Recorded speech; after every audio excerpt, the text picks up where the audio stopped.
Sarah walked through our escape room entrance for the first time on a Tuesday morning, and I remember thinking how ordinary she looked. Mid-40s, neat gray cardigan, sensible shoes. The kind of person you'd pass in a grocery store without a second glance. She stood at our front desk, fingers drumming nervously against the wood as she studied our room options displayed on the wall behind me. "The medical mystery," she said quietly, pointing to our most challenging room. "I'd like to book it." I pulled up our scheduling system, already launching into my usual pitch. "Great choice.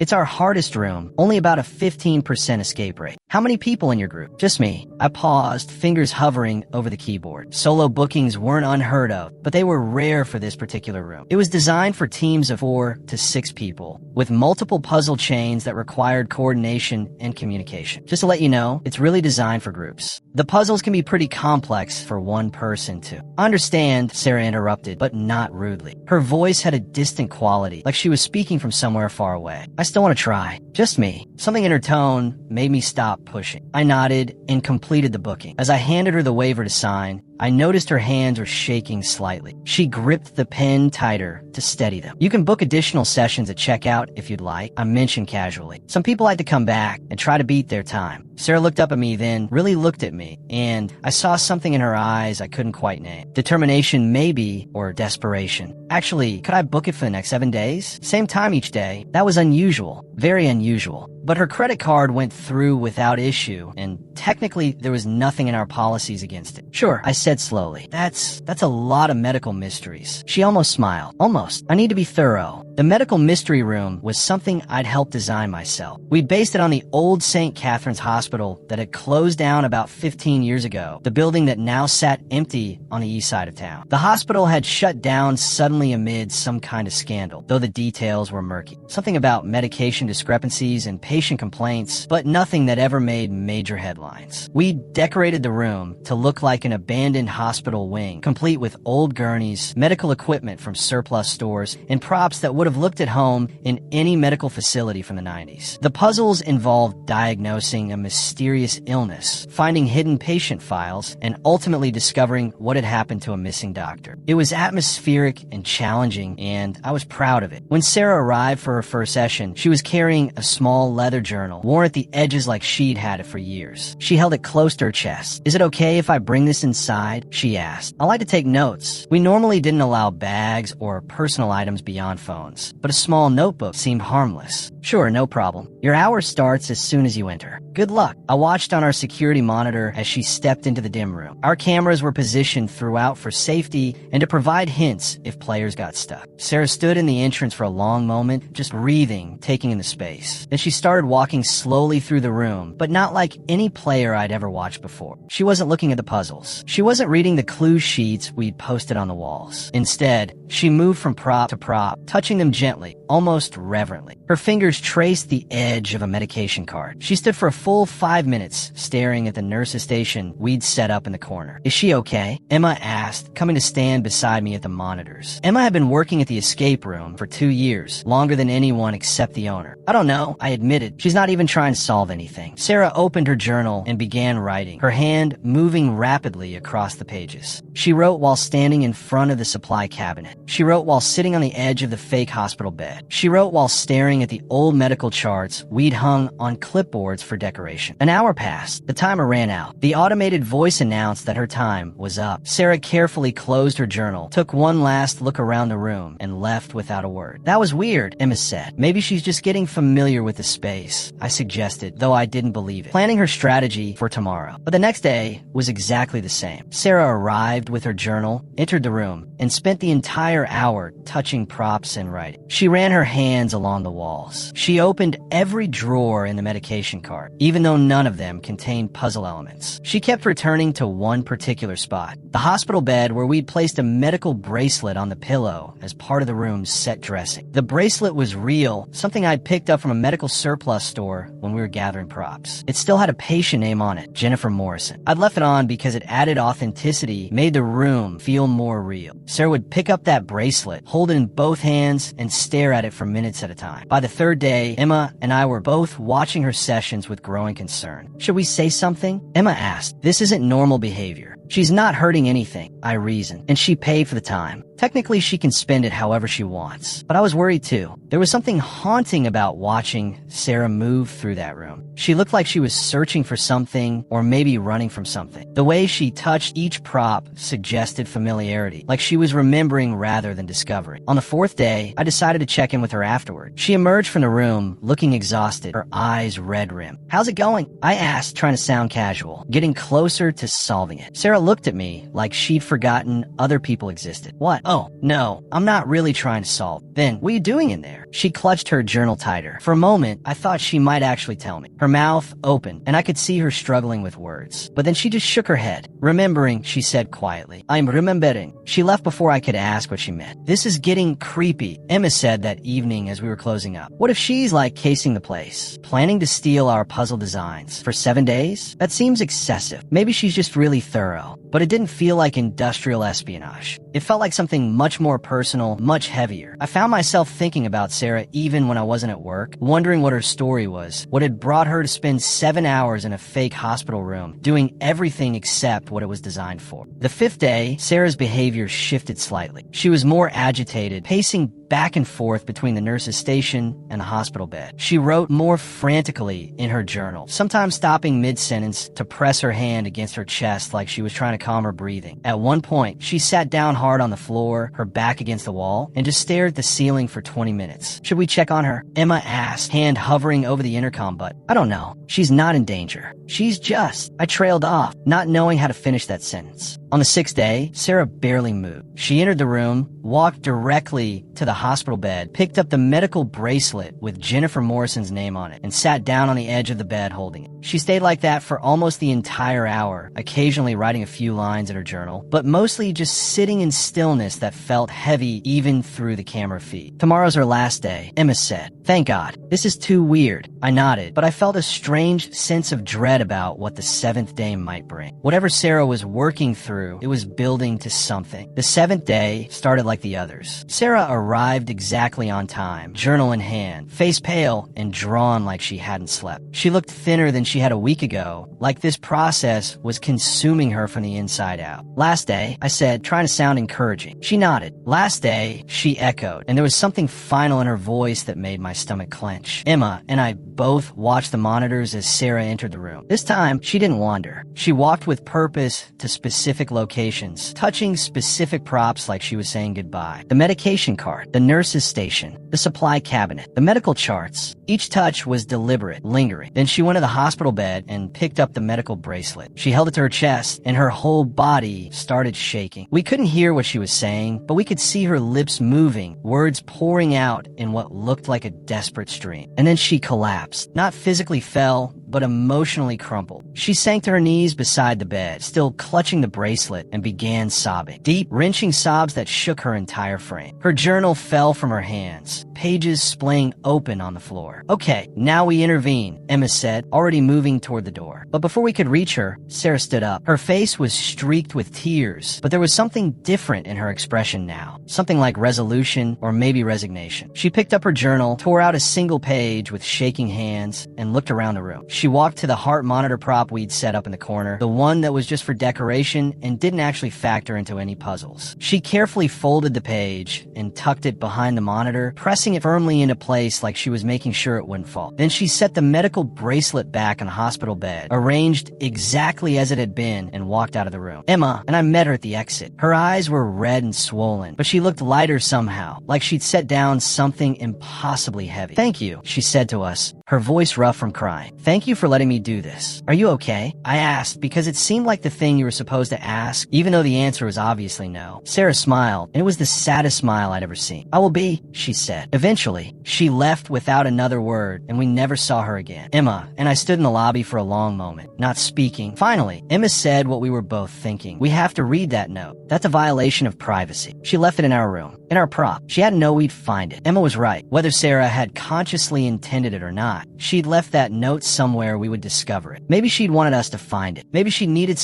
anyone to know. We retrieved the note with careful hands, like it might disintegrate if we weren't gentle enough. The paper was covered in Sarah's handwriting, neat but rushed, like the words had been fighting to get out. I read it aloud, my voice shaking. My name is Sarah Chun. 20 years ago, I was a nurse at St. Catherine's Hospital. I was good at my job. Everyone said so. I was efficient, professional, caring. But I was also addicted to painkillers, and I was stealing them from the hospital pharmacy. At first, I told myself it didn't matter. I was only taking a little. I was only taking from the surplus, the extra stock. No one would miss it. No patients would suffer. But addiction doesn't work that way. It grows. It demands more. And eventually, surplus wasn't enough. I started stealing from patient allocations, just a little at first, reducing doses slightly, telling myself that didn't really need that much, that I was doing them a favor, preventing them from becoming dependent like I was. There was a patient named Jennifer Morrison. She was 32 years old. She had bone cancer, stage 4, and she was in so much pain. The kind of pain that makes you scream without meaning to. The kind of pain that makes death look like mercy. She had a 6-year-old daughter who visited every day after school. The daughter would draw pictures for her mom, bright crayon drawings that Jennifer would tape to the wall beside her bed, even though her hands shook so badly she could barely hold the tape. Jennifer was prescribed high doses of morphine. She needed it. She begged for it, and I stole it. I told her the doctor had reduced her dosage. I told her we were worried about dependency, about side effects. I told her lies while she suffered, while she cried, while her little girl watched her mother writhe in agony and asked me why we weren't helping. For 3 days, Jennifer Morrison begged me for adequate pain relief. For 3 days, I gave her a fraction of what she was prescribed while I took the rest for myself. For 3 days, she suffered in ways no human being should suffer. On the 4th day, she died. Not peacefully, not with dignity. She died in screaming pain while her daughter held her hand and sobbed. I was never caught. The medication discrepancies were noticed eventually, and that's why St. Catherine's shut down, but they never traced it back to me specifically. I left nursing. I left the city. I built a new life, but I never forgot. I never stopped seeing Jennifer Morrison's face. I never stopped hearing her daughters crying. When I saw that your escape room was based on St. Catherine's, I thought it was a sign. And when I walked in and saw that medical bracelet with Jennifer's name on it, I knew it was. I don't believe in God anymore. I don't know if I believe in forgiveness, but I needed to come back to this place, even a recreation of it. I needed to stand where I stood 20 years ago. I needed to touch the things I touched. I needed to remember every detail of what I did. This journal contains my full confession. Every patient I stole from, every lie I told, every moment of suffering I caused. I'm sending a copy to the medical board, to the police, to Jennifer Morrison's daughter, who's 26 now and deserves to know the truth about her mother's death. I don't expect forgiveness. I don't deserve it, but I needed to confess, and somehow your fake hospital room gave me the space to do that. Thank you for building this place. Thank you for accidentally creating a confessional for someone who desperately needed one. I'm sorry. I'm so sorry. The note was signed with her full name and address. Emma and I stood in that escape room for a long time, the note trembling between us. The props around us suddenly felt different, heavier with meaning we'd never intended them to carry. That medical bracelet on the bed wasn't just a prop anymore. It was a memorial, a witness. What do we do? Emma whispered. I didn't know. We'd built an escape room, a game, a fun challenge for people to solve with their friends. We'd never intended to create sacred space. We'd never meant to build a confessional, but somehow we had. We keep her secret, I said finally. She's turning herself in. She's facing consequences. This note was for us, a way to explain. We don't need to do anything except, I don't know, honor it somehow. We decided to keep the medical bracelet exactly where it was. We didn't tell anyone else what had happened. Sarah's confession wasn't ours to share. But sometimes when I watch people play through the medical mystery room, laughing and solving puzzles and having fun, I think about Sarah. I think about how the same space can mean completely different things to different people. How what's a game to some can be a reckoning to others. I looked up the news a few weeks later. There was a small article about a former nurse turning herself in for medication theft related to patient deaths 20 years ago. The article mentioned Jennifer Morrison by name. It mentioned a daughter who had finally gotten answers about her mother's suffering. Sarah Chun was facing criminal charges. But according to the article, Jennifer Morrison's daughter had released a statement saying that while she couldn't forgive what had happened, she was grateful for the truth. I don't know what happened to Sarah after that. I don't know if she found peace or punishment or some complicated mixture of both. But I know that for 7 days, our escape room was more than a game. It was a bridge between past and present, guilt and confession, silence and truth. We never changed the name on that medical bracelet. Jennifer Morrison's name stays there, a small memorial in an unexpected place. Most players never notice it, never think twice about the prop on a hospital bed. But it means something, it witnessed something, and in its own strange way, it helped someone find the courage to face the worst thing they'd ever done. That's what I think about now when I design new rooms, when I choose props and create atmospheres. You never know what meaning people will bring to the spaces you create. You never know what ghosts they're carrying, what confessions they're holding, what healing they're seeking. Sometimes an escape room is just an escape room, and sometimes it's exactly what someone needs to stop escaping. If you enjoyed this story, like and subscribe for more tales about the unexpected ways our spaces shape our stories and our stories shape our spaces.